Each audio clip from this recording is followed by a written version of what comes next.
Welcome, jazz hands and some snaps to the Misfit Toys Comedy Livestream podcast. Oh my goodness, we are so excited. So number one, we have Brandon, we have Janelle. We had the most amazing week. We had the MTC Meta Tour, which we started in San Diego. We had, I think it was like five shows back to back. And then to capture some of the BTS behind the scenes, we stayed at what we call the MISFIT Manor, which was an amazing property at the top of Rose Hill, which is in Point Loma, San Diego. This gorgeous 60s postmodern mansion was stunning. And we were artists together in this amazing transformative experience that was made possible by Janelle and by a big part because of Brendan and Comedy on the Commons. So thank you, Brandon, for making that happen. So yeah, it was just I don't even have words. I know we're supposed to breakfast and BITCH, but like I had an orange juice and bagel. I don't have a lot to BITCH. Well, I don't know. Brandon, Janelle, who wants to start? Breakfast and BITCH. Did I freeze? Or are you just not happy? Yeah, do it, Janelle. So I have started this new regimen and I am actively working on getting the weight off that I gained in COVID. And I normally don't have breakfast, but I am putting in the healthy eating habit. So I had 2 eggs, a small apple, and a glass of coffee. Cup of coffee with my, it's actually probably, I should say, more creamer than coffee. I'm going to check my Wi-Fi because apparently I'm like blanking out. So I'll be right back. Well, I'm right here, but you're a little blurry. I'm going to switch rooms too, actually. I'm going to do that. Okay, so I'll keep the troops entertained. There's no business like show business. I'm going to go to better Wi-Fi. Welcome to my journey. Wi-Fi and tech. It's always a challenge. It's so funny because last week Iggy asked me to, just film in between shows and stuff. And half of them, I don't know why the volume doesn't work. Half of them. We doing welcome to 2020. So is that better? Are we good? Let's some jazz hands. Yes. Hey, what's up, Fitz? How you doing? What you doing? Oh my goodness. So the weight, the food. Yeah. That's been a thing. Yeah. So healthy breakfast. Okay. Brennan, breakfast and BITCH.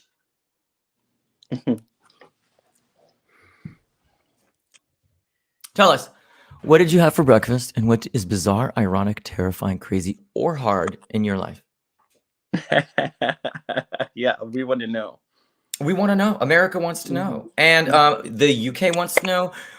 Wales, I know that's still part of the UK. Europe, North Africa, South Africa. I don't know if they get us in the middle of Africa, but we would love, if you're watching, to let us know. All across America, South America, Hong Kong, and Asia. So wherever you're at, drop a line. Let us know where you're dialing in from, where you're cooking in from. But yes, please, Brendan, breakfast in BITCH. What I had for breakfast? Yeah, like what's your favorite breakfast? Yes. Okay, yeah. What does the urban literary Tarzan have for breakfast? I've been working out like Janelle. I've been getting in shape and trying to get my figure back. So I've been eating eggs, like egg whites and yellow, like getting that protein in the morning and guzzling coffee because I'm a teacher. And I've been teaching in China online and I have to wake up. I love how I did the online afterwards. Like I've been teaching in China. You have to say that. You're like, you fly back and forth. I'm like, no. Then what's challenging in my life? I've just been really busy. And so it's hard to balance everything. It's hard to find time to write. It's hard to find time to be creative on top of grading papers and doing shows. But at the same time, I'm having a lot of fun doing it. Like I feel alive. Yes, for the joyful journey. I love that. I think my biggest BITCH is, for me, this journey has been like life. It's very up and down. Mm-hmm. And like this weekend was such an epic, emotional accomplishment. It was basically like an aria of the last 4 decades of my life, where literally everything came in sync, and it was so beautiful to see this just amazing group of people, all of this knowledge, hard work, sweat, tears, not only in my own performance, but coaching so many different people and helping so many different people express themselves comedically, and see it all come to fruition and being captured on camera. It was so, I mean, I was like, and then I was like, yeah. And then I got to the peak and I was like, oh, I'm at the base camp of Mount Everest. Right. Yay. Oh, yay. Oh, like it was that kind of like, I've landed in Nepal. Yeah. I got to the base camp. Yeah. And then I look up and I'm like, all right, this is just the beginning. Here we go. And it's always, I think life is very much like that. You have these challenges, you overcome them, you have these successes, and then you realize, oh, this is a journey, and this is a very big mountain range. I have a lot to say about that. I do have Please. something to say about that. A couple of things. First, I had a comedy coach tell me that if you are not completely exhausted after you do your set, you probably have not been putting all of yourself into it. Mm-hmm. So, and then secondly, I mean, you were putting out, you're helping people with everything, all the dynamics of what was going on with filming, with workshopping, with organizing, everything. And that takes such a tremendous amount of your creative energy, right? And I think, Brendan, I'm going to assume, I'm not speaking for you, but let me know if this is not true for you also. After you write 10 pages, you have to step back and replenish the well, right? Take some time off, take care of yourself, whatever replenishes you artistically. Because yeah, Iggy, what you did was, it was so huge. It was so huge. And so I would imagine you would have been flatlined. If it had been me, I would have been face down on the floor afterwards, just from energy depletion alone. I get all like teary eyed and stuff. There was this moment where I'm sitting there and I'm watching some of the footage and I'm just watching the view, and it's all kind of coming to fruition. And it was just this awe, and it just reminded me, I'm not gonna lie, I felt like when I was reading the memoirs of some of the scientists that created the atomic bomb, and they watched that cloud and all of this time, and they were like in awe of what they created, but in awe of just the sheer magnitude, power that it can create, which is energy and power for generations, but at the same time be so destructive. Because everything in life has that yin and yang, that dark and light. Genius comes at a cost. Everything comes, summer comes with winter. And even if you're near the equator, it comes with a tremendous amount of rain. So everything comes with that yin and yang, and it comes with a cost. And just taking that in and being like, wow, that was amazing, but there is a tremendous cost, whether it is emotional and so it took me 3 or 4 days to kind of even be able to articulate, like, yes, there's incredible joy and respect and awe, but then it's like, wow, it doesn't come for free. And there is an emotional cost. And that's why I see so many stars in Hollywood get burnt by the light, so to speak, because it doesn't come for free. And there's always a balance. And just taking a beat and being like, wow, how do you balance this in this powerful energy? It's palpable, and what it takes to do something, to go that deep, to get that honest, to get on stage, to bring so many people together to do this. Okay, let's do that again next week. You're like, whoa, it's I was like, it freaked me out a little bit. I was like, whoa, that's a lot. Oh my gosh, I don't know. What I see the laughter, so that means there must be some agreement. Do you recognize this, Brendan? I guess Janelle, the smiling and the laughter. If you're watching, right in. Does it come with that balance? What is the cost? Or have you found that, it always comes, for free? I think, I'm like I sometimes I can go, like, I have my family, I inherited energy. Like, my family just has energy. I think Iggy, talking to your mom, she has energy. We just have this energy that can just go. But it's like Chernobyl. It can be a little destructive. Mama Nina can cause some tears. There's people who leave Mama Nina's presence, and I don't think they're ever going to be the same again. And sometimes, I mean, even though you could be a workhorse, you can be that 9-inning pitcher, sports metaphor. Sometimes you have to, you know, take a break because you could burn out, you could do too much. And, you know, I think one of the lessons I learned was, it's important because sometimes if you're not giving this all you have, if you're not putting all the energy you have into this, then what are you doing?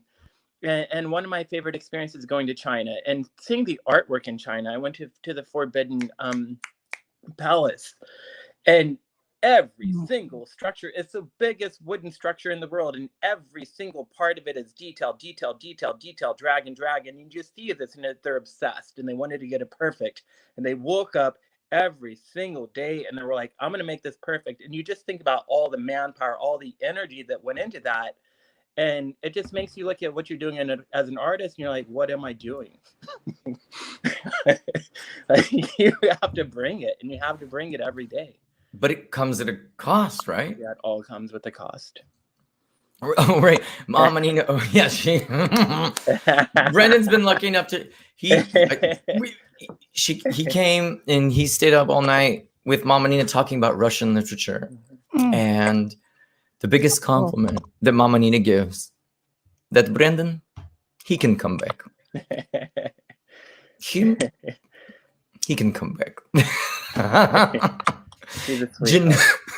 What were some of the costs that you've come across? Because you are an artist both in the plastic arts, painting, and also in comedy. What are some of the costs?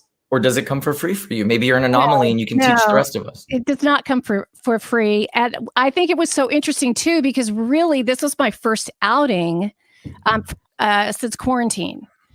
Since I was, you know, high risk because I had asthma, I had to wait till I got my shots and everything. And so I did 2 shows, and then the day was from from Orange County. I had to get up at like 5:30, and then it lasted until I think 11:30 or midnight was when I got home. So the following day, I knew and it's really hard because you're still, you know, all adrenaline and all pumped up. And I just wanted to start contacting people and doing stuff. But I know I need to just take care of myself and replenish the well, just relax, so that come the next day, I'm recharged and I can hit it at 110% again. Yeah. Yeah. What I also found is interesting is that the more profound your art is, meaning to me at least, profound means also deep. So the deeper that you go within your subconscious, within yourself, the more it costs you. And I don't know how to describe it, but when you get and you dig deep into that secret space and the thing, and you really open up, when you work at a surface level, it's just easy to just kind of be, to go that deep and then to come out. And then to like that journey does not, it takes some time to go that. If you're working here, it doesn't, I can run up the stairs 3 flights, no problem. But if I've got to go down into the basement, 10 stories, 20 stories deep, and there's no elevator to come back up, and I've got to come up and then go back down, and then that to me. And then what I found is the artists that were performing with us that week all took the chance and had the trust and felt safe enough to go that deep. That there wasn't anyone that was coming in at this like surface, low hanging. They went deep and truthful and honest. What do you think, Janelle? What do you think, Brendan? Because you've done this show many times. I would love to hear both of your opinions. I spoke about stuff I've always been ashamed about that I normally do not speak about, and one of those is going to jail for car registration. That's such a now white it's girl reason to go to funny. jail. Now That it's is the funny. whitest girl Oh reason. my God. It's just so, It's the widest like reason. just so embarrassing. Who does that? In fact, when I Janelle Vandermoor, tell us who. yes, and when they took me to jail, I was just like, I'm not calling anyone. I will sit here until tomorrow. I was just so, and I was able to joke around about that. And my brother, the con artist, I mean, that's always been such a source of shame. And it's so silly because I don't have anything to do with his choices. Yeah, but our family, as we know, people judge us by those, by the company that we keep. And on both of those little bits, I'm a new comedian, so it meant more than the world to me because I got what I now know comedians I got clapter, which is clapping and laugh. And so it just made me feel, you know what? I'm not alone here. Other people have family members that do wacky stuff. And people go to jail for really stupid reasons because they're laughing with me. I love it. Yeah, it was amazing. Brendan, so compared to some of the other shows, there's no need to compare. Why do I do that? Because that's just what's the expression? Basically, just focus on yourself. As soon as you start to compare, you just rob all the love and joy of it. So please don't, because just take back what I said. Did you feel that people that day were very honest? And did you feel people were speaking their truth at that show, at Comedy on the Comments? Yeah, I'm going to answer this question. I'm going to get into my computer because it's going to have more stability. So I've been hearing this clickety clackety. Is that you? I don't know, but I'm going to fix all of this. It's all good. It's all good. I loved the moments of truth. I love that people were that daring and were willing to go there. I was just surprised at my stamina because after that, then I did. It was 5 shows back to back to back to back to back to back. I was amazed. I had Friday off before I came back into Saturday, and so, but yes. There we go. Can you guys hear me? Yes. Wait, my volume's down. Here, I got it. This is going to be so much better. Okay. It's all good. We got time. The thing is, my new favorite expression is time for me is in moments, not minutes. And this week had so many distinct life-changing moments for so many people. I feel like I went, like it was a decade of like epic life-changing, altering moments.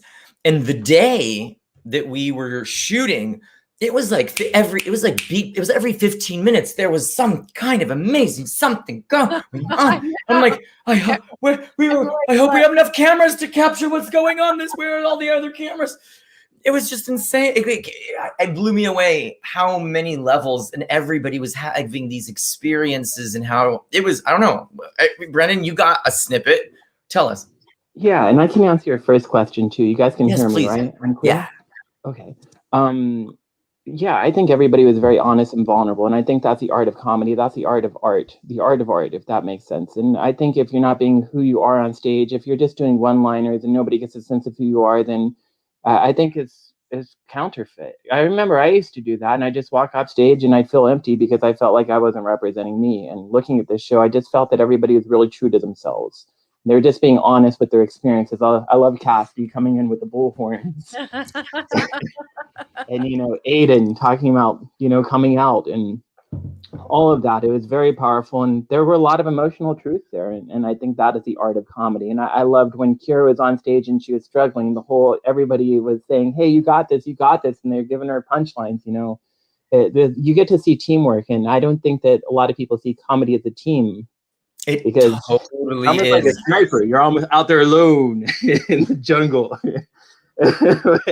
You guys have created a platoon of comedians and you help each other and you push each other and you motivate each other. And that's really cool to see. Thank you. I mean, Janelle's been doing this for a second. I've been doing this for a while, and I know I felt very alone. And having a comedy family where we're in it for the whole. We're only the whole show. And there's a difference between you being put up in a lineup versus going up as an ensemble.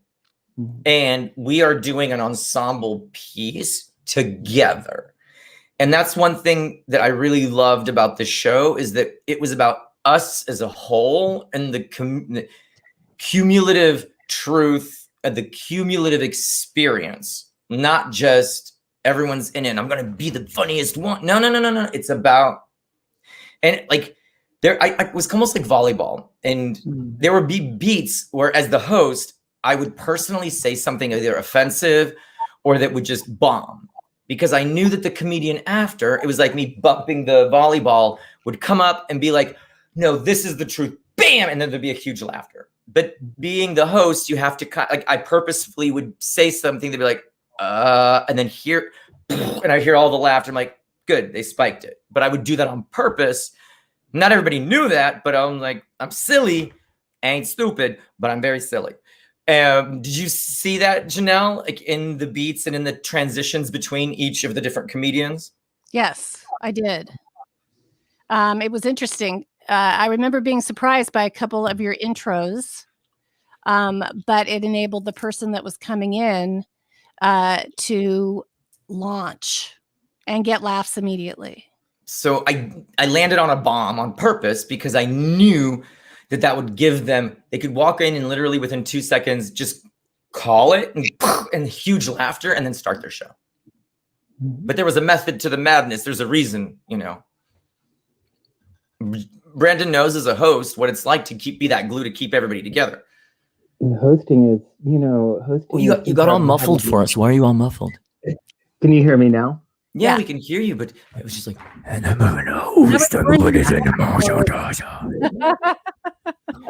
you can go from sexy to scary very quickly, Brendan.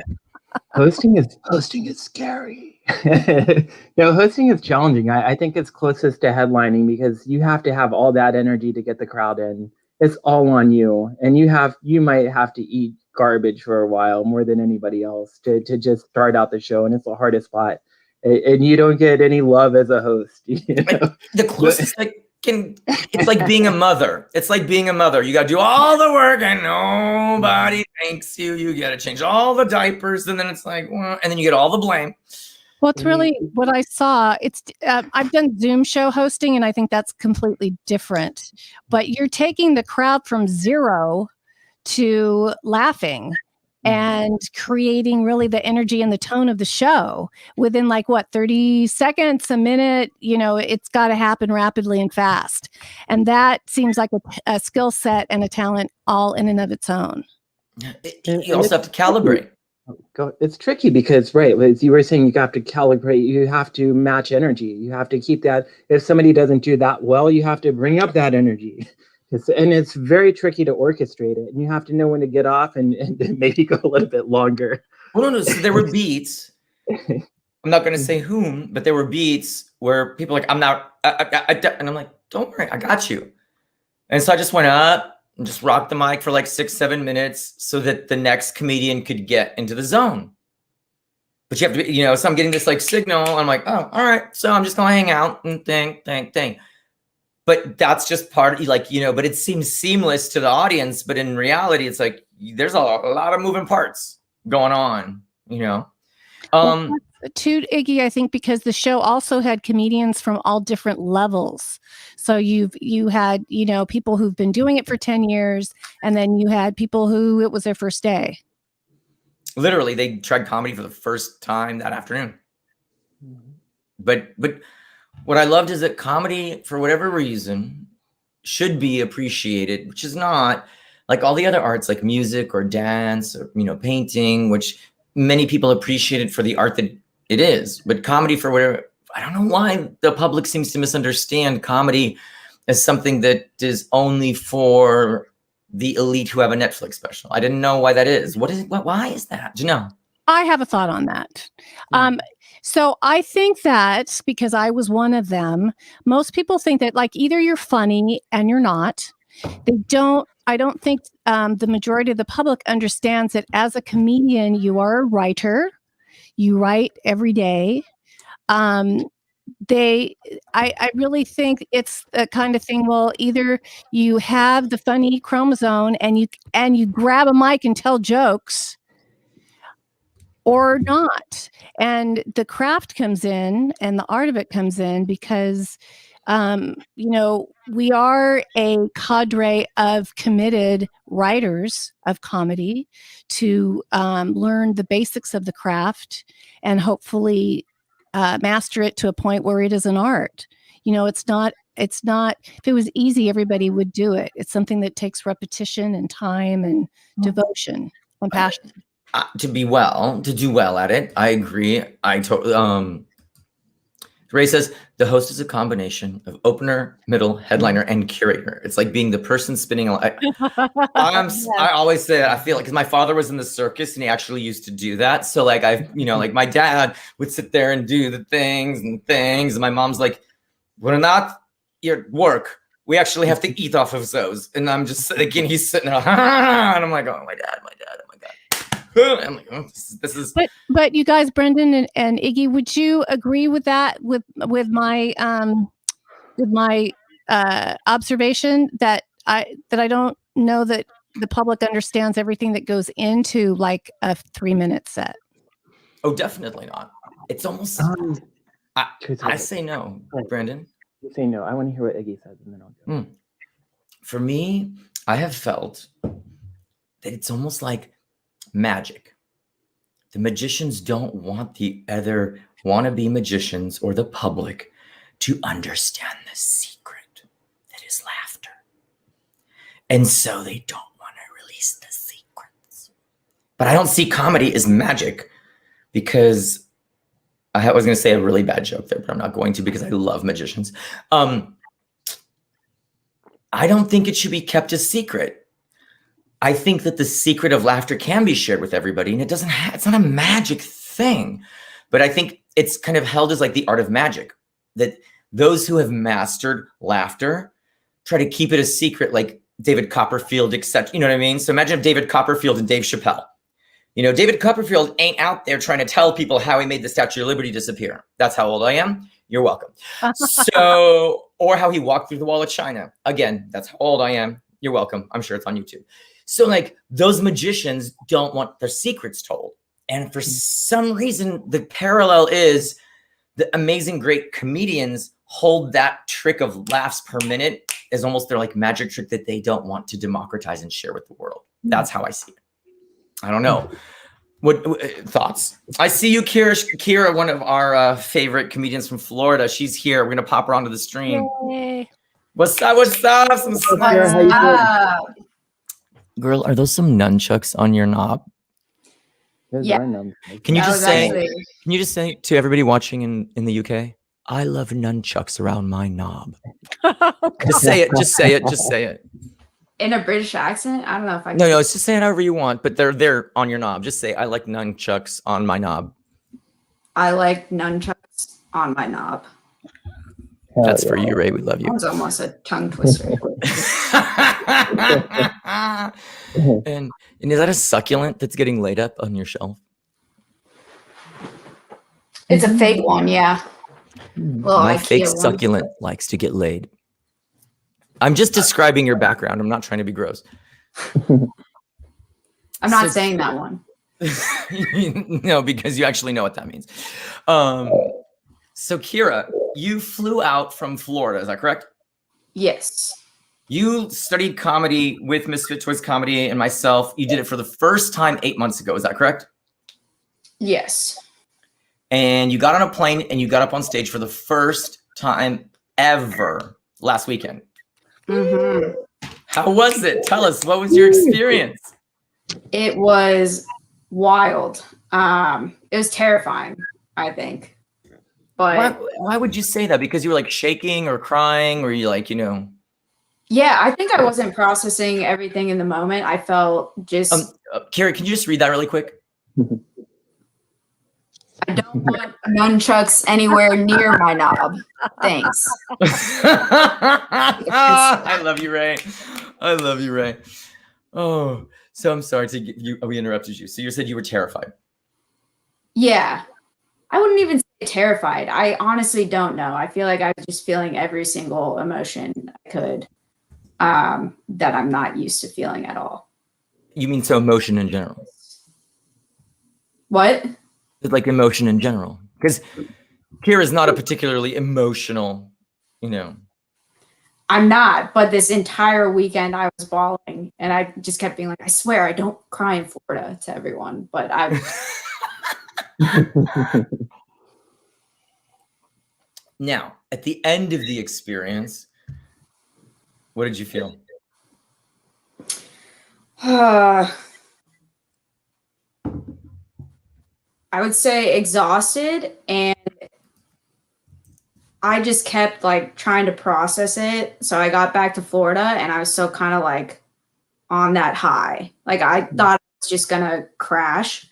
I still just like couldn't sleep because I just kept thinking about random stuff that happened that I didn't process in the moment. And I don't know, I was just trying to get like grounded back here at work, but I just felt amazing, honestly. We're popping. Look at this. Ooh, we've never had 5. Is it okay? When you have 2 people, it's what? A couple, right? Mhm. When you have 3 people, it's a threesome, right? Throuple. When you have 4 people, it's a foursome, right? When you have 5, what is it? It's a comedy orgy. It's an orgy. That's technically an orgy. We're having a comedy orgy. Thank you, Erin. We are officially having a comedy orgy. Oh, perfect.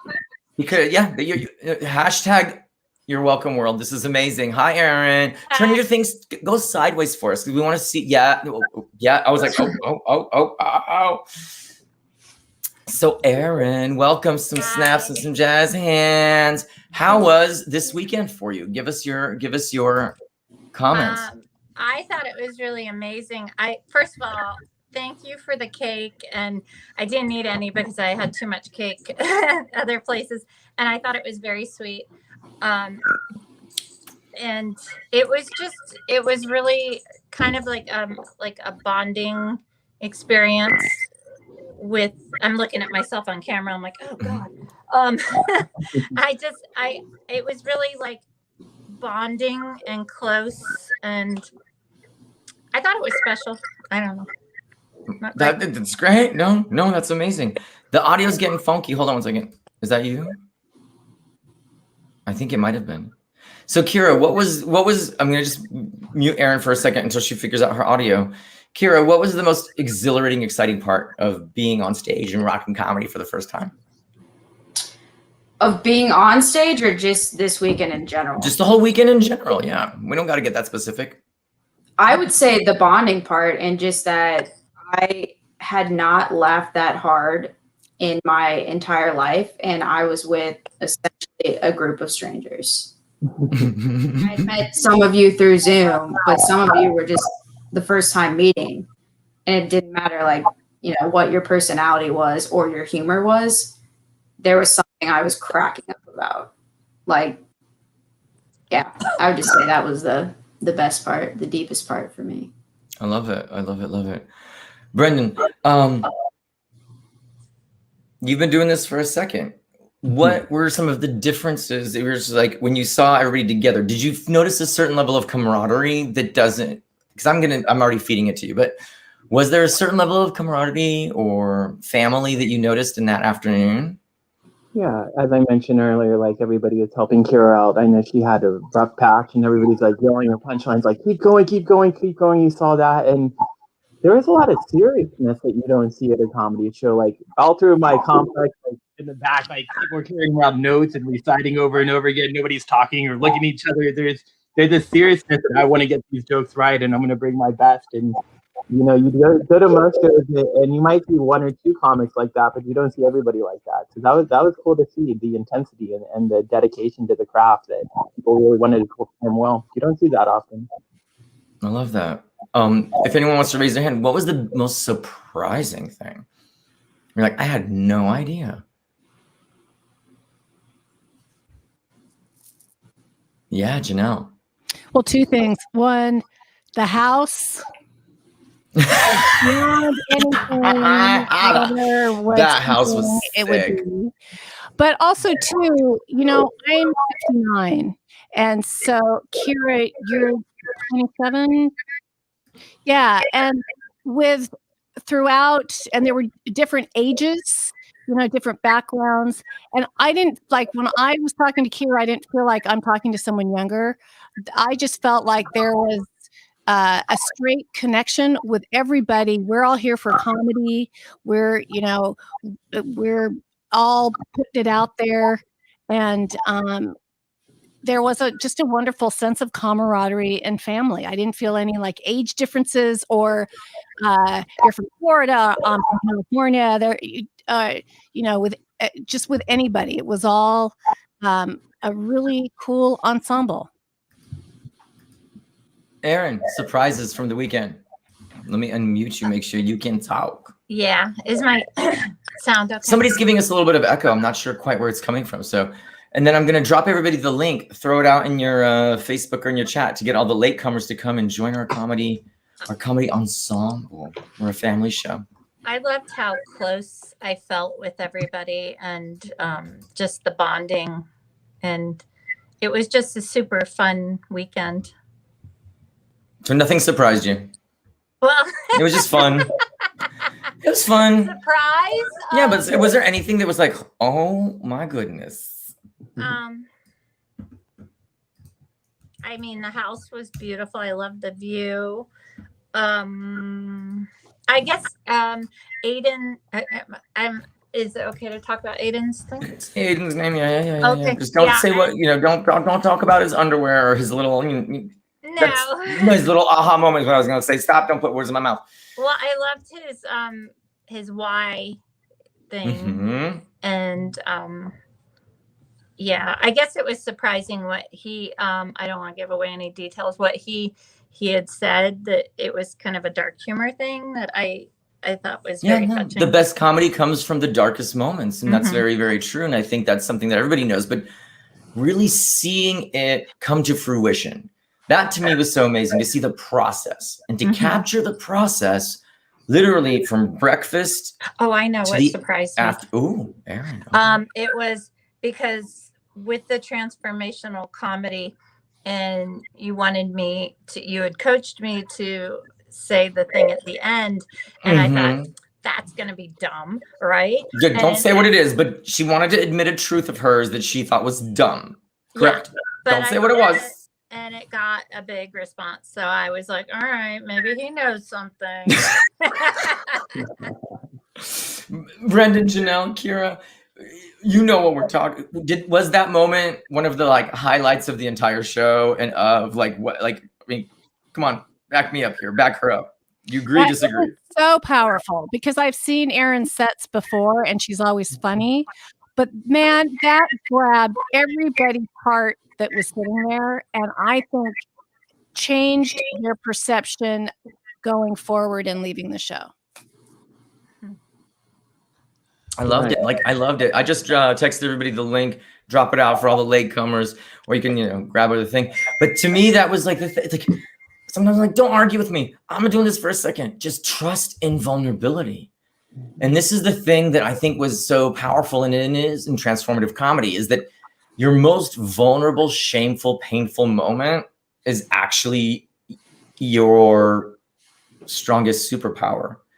And I think artist after artist after artist after artist, the biggest laughs, the biggest reaction came from your most vulnerable, honest moment. Do you agree, disagree? I see Aaron's nodding, Kira's nodding, Janelle's like, Brandon's like, I still have yet to get on this one. I don't know. I know Erin was talking about subject matter she hasn't talked about before, and I think that when you talk about those things, you think that no one's going to relate to this or understand me, but I think when you get into those moments, people do understand you and they can relate to you, because we may have not had that exact same experience, but we've had similar things that we can relate to, and it just pulls people in. And I think people respect that and appreciate that. I know they do. Emotion and truth are hard, but people respect it. I mean, how many fake people, they're not fake, they're just scared. They're scared to show how they truly feel. They're scared that someone might feel a certain way if they're too on it. Like, there's so many people operating from fear. And there's this moment where if you operate from love and honesty and you put that vulnerability first, nothing can hurt you. Because you're like, yeah, I already told you that. What? Yeah, you already know that. Everybody knows that. What? And you have a room full of people, an entire army behind you being like, yeah, and if you say something, we coming for you. What? Like, you see the power of, like, the power and strength is actually in vulnerability, which is somehow counterintuitive. And it's, I was describing, I don't remember, I don't know if you've ever driven on an ice road and your car starts to skid out. Your instinct is, number one, turn away from where you're skidding, which causes your car to flip around.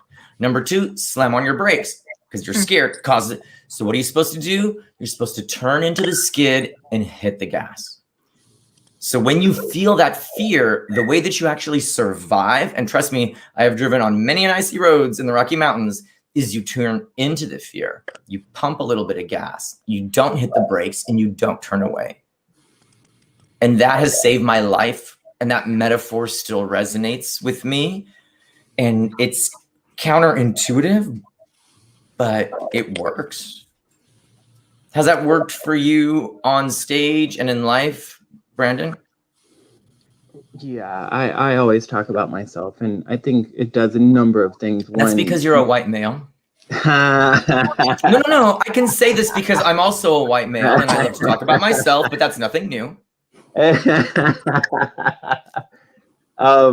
know, I love you. You know I love you. The benefit of talking about yourself on stage in your life is when I get off stage, people come up and like, you're a teacher. What do you teach? And you know, I can have a connection even when I'm off stage, and I like that. And like I said, like when I started doing comedy, I would just do like one-liners that didn't really represent who I was. And now that I do more comedy about who I am and what I'm doing, I don't feel counterfeit after I get off stage. I'm just trying to make people laugh. I feel like I'm presenting myself, and it feels more genuine. And lastly, I think the greatest thing about talking about your own experiences is nobody can steal it. It's so much harder to if someone can do a joke better than you, girl, boy, non-binary individual, ain't yours. It's not yours. Janelle, what do you think? Spinning, like pumping the gas and turning into your fear, has that saved you? Is it true? What do you think? Yeah. Without giving away stuff that happened to me, the transformation that happened to me during this weekend, I can say that hiding out is never filling. Hiding out never creates it doesn't enhance self-esteem. Being in fear, giving into fear, if that makes any sense. And the whole weekend was about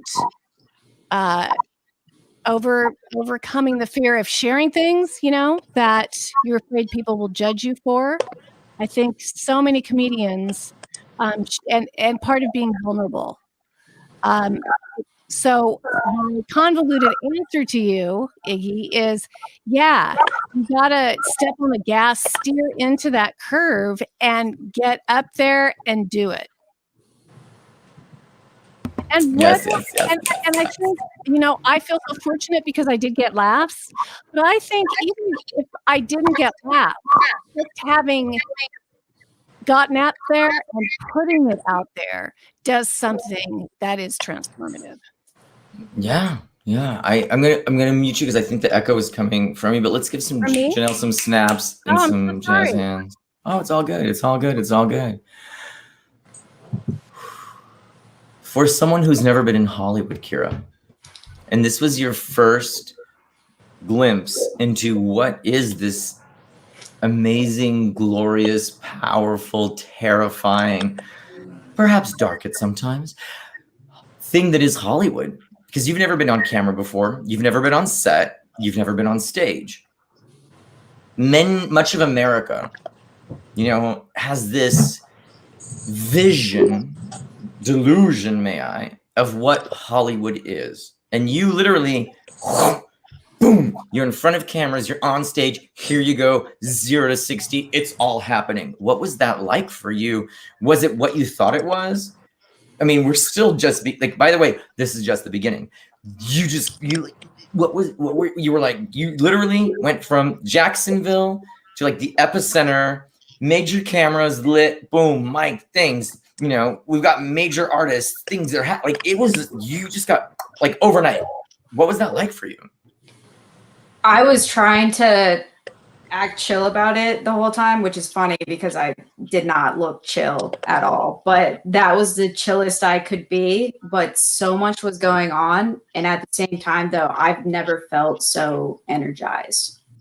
Like when I'm working my day job and just hanging out, you know, in Florida, I'm a very sleepy person. So like I was just like there going at it, and all of it was just so many emotions. And I loved it. I also needed to escape back to Florida though.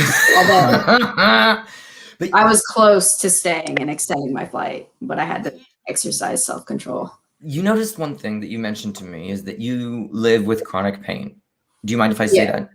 It's too late. Yes. I said it. Why do I keep doing that? I keep saying it and then go, oops, can I say that? That is so the opposite of appropriate. I should like text. Like, okay. Some of us live in chronic pain. I'm not going to mention who, but some of those people who might be from Florida, they might not be, might want to share their experience with chronic pain and their weekend. Might be from Florida, might not be. I'll speak on it, I guess. No, yeah, I have chronic pain. So I don't know how to describe it per se, but I will say in California, I did not feel pain, which was kind of terrifying. So can we break this down? While you were living your passion and just doing, like living, breathing your passion every hour of the day, speaking your truth and living your true passion, not working for money, but just being and working for love, for passion, for fire. There was something that clicked and happened, and you didn't understand what was going on because it was one of the first times in your life that this thing that has kept you from enjoying life day to day, this chronic pain, from what I understand, magically kind of just was not there, went away, or I don't know. It's I would say it's all about distraction. So I did the prep for this weekend. I was very strict about, you know, eating right and working out, making sure that I was like physically going to be good. But, you know, even with that, yeah, like when I start focusing on the pain, I will feel it. And I've almost realized too, just in like conversations with certain people, some people will like suck the energy right out of me, and I will be like, all I can think about is my pain right now. But I just, you know, like it might have been there, but I wasn't thinking about it at all. So there's two things there. Number one, what you focus on is what you feel is what you are. And you can either focus on the pile of stinky poo that you're standing in or focus on the rainbow up there, but whatever you focus on, that is your life. But also surrounding yourself with people that are whole, surrounding yourself with other people that are like-minded, that are living with passion, that are pursuing their dreams equally inspires you. And it's rare to be in that situation for a lot of people where you're surrounded with so many people with so much passion and drive, and they're just, so was that one of the first times that you were around so many people that just loved what they were doing? I don't know. I don't want to talk for you, but Kira, what did you like? Do you agree? Disagree? I don't know. Yeah, I would agree. Definitely. That was the most I've ever been around like-minded people with passion, but at the same time, we were all very different. Yeah. I don't know if that makes sense, but yeah. I think it does, because Janelle's smiling. Janelle, unclick and talk to us.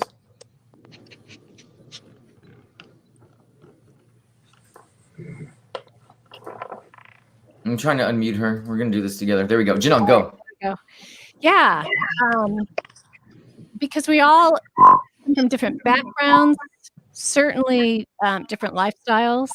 And I have fibromyalgia, so I understand the chronic pain stuff. And I didn't feel anything, until I got home the next day. And endorphins, they create a pain effect and are produced by doing things that bring joy. Well, yeah, there you have it. And also, because of quarantine, I think for most of us, comedy writing and Zoom performing has been very, very solitary. So to actually feel the palpable energy of the other comedians and the audience was amazing. I agree. Janelle, the echo is coming from you, so boom. I know what's going on. But this was kind of like, from what I understand, it's like that first makeout session that you have after the pandemic. And like everyone was having their like comedic intimacy moment. I'm going to, like that first, and for those of you that are like married and have partners, you know what to do with yourself. But for the rest of us that have been like single and haven't had like physical contact or any other kind of contact, for us to like go, but also artistically speaking, like connect intimately, passionately, albeit non-sexually, but just artistically. What a like, it was like, wow, this is it. For me, it was like crazy intense. Aaron, was it intense for you? Yeah, it was intense. I was surprised how, like, I didn't physically like run or do things, but at the end of the day, I was like, I'm tired. It was very intense, and I don't know, it was really fun. Like it was intense. It was fun. It was Brendan. It was bonding. It was there were like emotions and stuff, and I love I love how articulate. There were like emotions and stuff, but like, you know what? Like, I don't try to do that. What I try to do is shots of tequila, so that like that does not happen. That is for me. Yes, I think it's a shot right here, actually. Oh. But it was like, because I'm not an emotional person. Like my sister and my friends pick on me for that because they'll start crying, and I'm like, all right, well that's fun. I don't know, am I supposed to hug or, but so you just like walk away. Yeah. I don't know. It was very like, actually with you, I never cry. I never show emotion, like hardly ever. Only if the Browns lose, and that does happen quite often. But I'm kidding. But with you, I have shown a lot of emotion, and it's kind of funny that you brought it out in me. Thank you. I cried so much. I think the next day, I think I just cried. Kira was this amazing force. She was the last one with me at Misfit Manor. We sat by the fire. We enjoyed the moment before we had to go into the kitchen and clean it all up.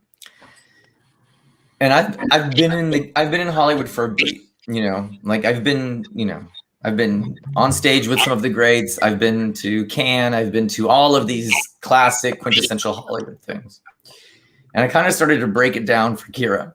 What is this thing that is Hollywood that you're about to enter into?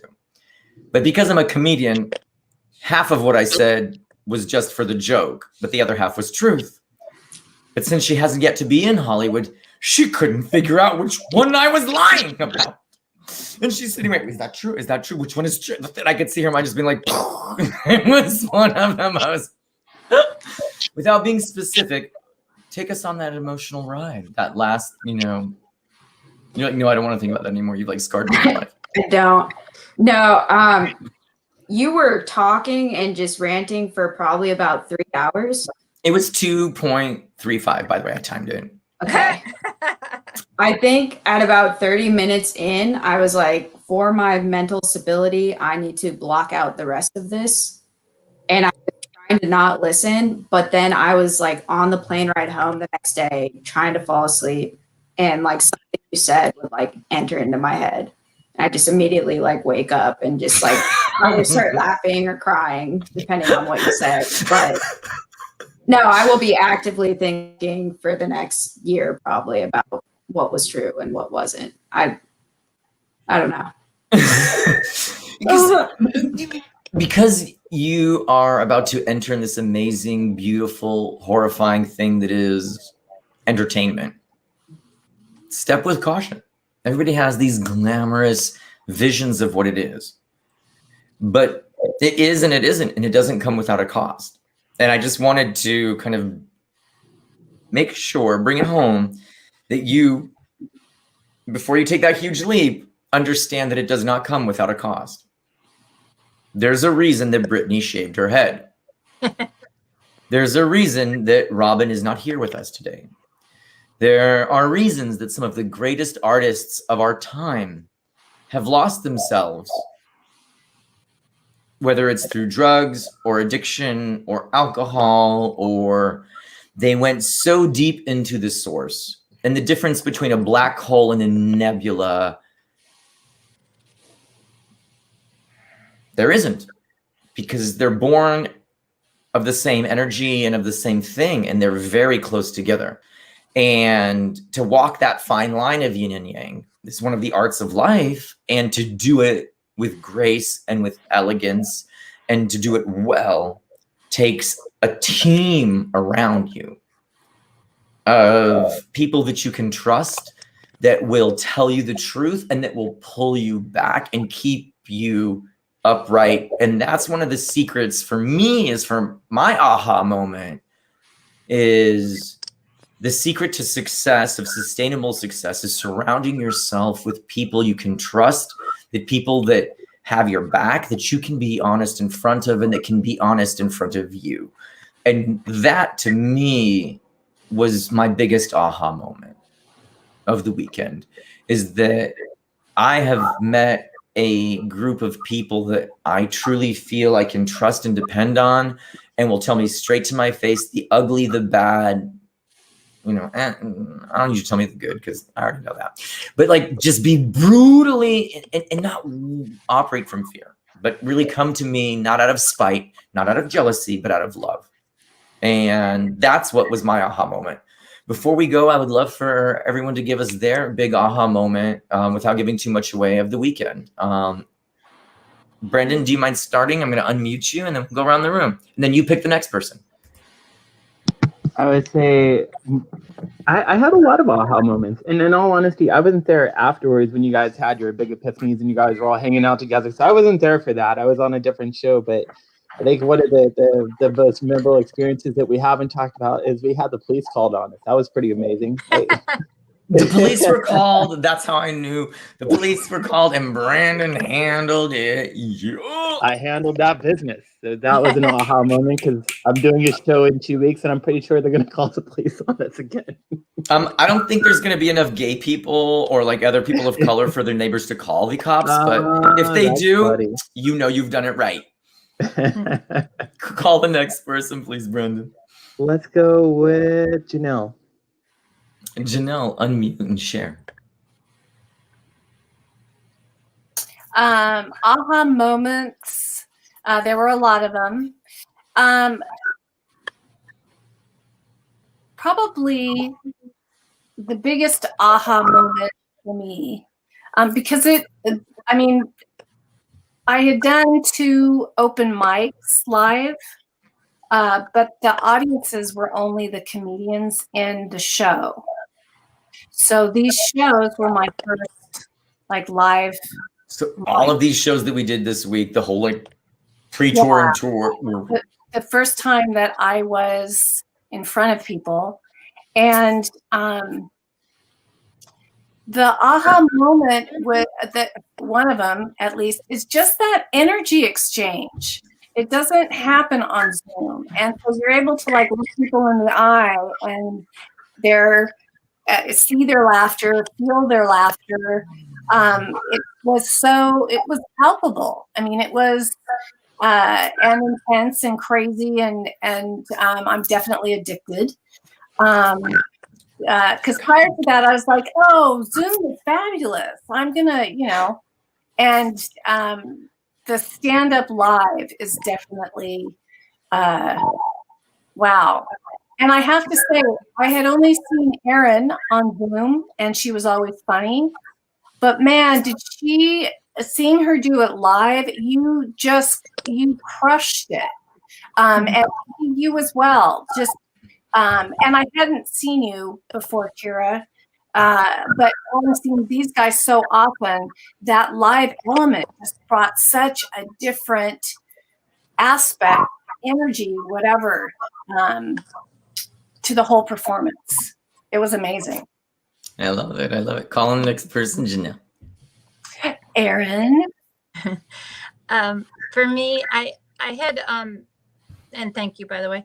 I had been around a lot of comedy clubs and whatnot in my life, and just being around other comics, there's always, I can't explain it, but kind of a wall, almost like an ego. Like when you're in Hollywood, you know, at like the Comedy Store, you know, the Improv, there's always like the comics are like, oh, I've got this going on. And I never felt like really close or connected right away. It usually took a while to get to know other comics and feel close to them. And at the house with all the new people I met, I mean, I knew Aiden, but I didn't really, I've met you, Janelle, like online. I didn't know you, Kara, but I felt, and actually Carmelita too, I felt very close to all of you. And I was just surprised because usually there's, I guess, an ego with a lot of performers, you know, and I didn't feel that at all this weekend. I love it. I think Kira, you're the. Oh yeah, Kara. Yeah. I would go off of that and just like the support was so surprising and like weird to me just because. Why am I laughing? That shouldn't be funny. Well, it was. I wasn't like to it at all. And just like knowing that other people were, you know, having to prepare for their set and, you know, do other things and worried, but they would see me struggling and were just happy to help out, you know? And also, yeah, just the amount of confidence you guys would give me and just placing my trust in you, because I was like worried that you guys would be like, oh, this girl, who brought her along? You know, she's making us look bad. Everyone was just so supportive. And that to me was incredible. So I love it. I love it. I love it. I love it. Ray says, this has been one of the best Misfit Toys shows. I hope there will be another anniversary show next year and that I will be able to be there to share in the joy. Yes, yes, yes, and yes. Yes, right. We adore you, love you, and yes, yes, and yes. Thank you so much, world. Thank you, Ray. Thank you to all the fans. Thank you, Brendan. Thank you, Janelle, Erin, Kira. Thank you, San Diego, for not putting us in jail, even though that would make some amazing comedy.